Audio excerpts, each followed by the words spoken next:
এ এক অন্য সময়। না ছিল মোবাইল, না ছিল টেলিভিশনের ছোঁয়া। ছোট্ট ছোট্ট কুঁড়ে ঘর, তালপাতার পাখা আর হ্যারিকেনের আলোয় রাত কেটে যেত গল্পে আর স্বপ্নে।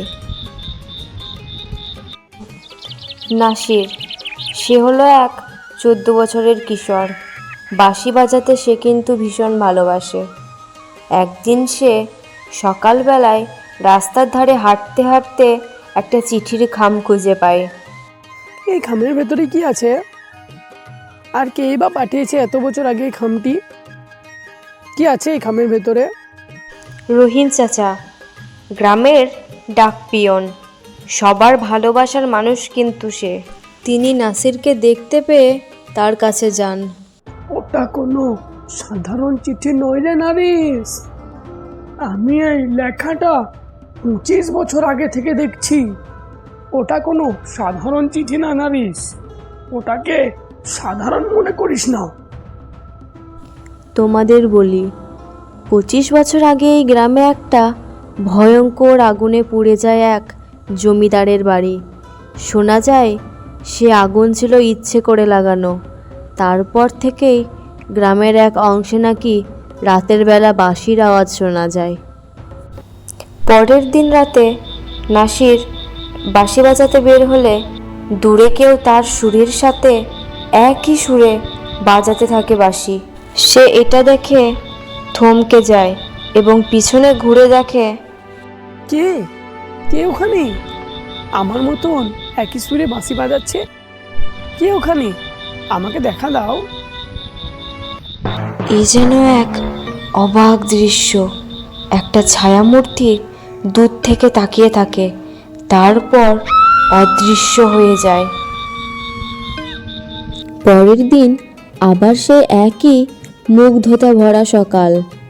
এদিকে বলি, গ্রামে একজন লোক নতুন এসেছে, নাম তার হাবিব। সে যেন নাসিরের প্রতি বেশি আগ্রহী হয়ে পড়েছে। তুই যে বাঁশি বাজাস, ঠিক তেমনই সুর 25 বছর আগে কেউ যেন বাজাতো। ঠিক এমনই সুর ঠিক 25 বছর আগে আমি শুনেছি।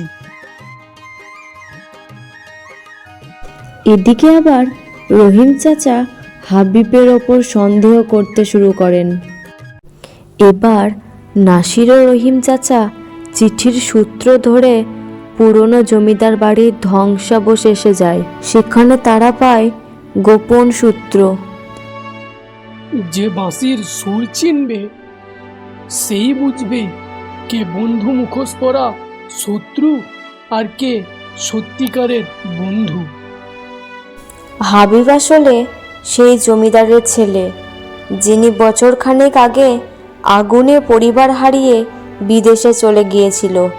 সে ফিরে এসেছে প্রতিশোধ নয়, সত্য জানার জন্য। নাসিরের বাঁশি ছিল তার হারানো ভাইয়ের বাজানো একই সুর।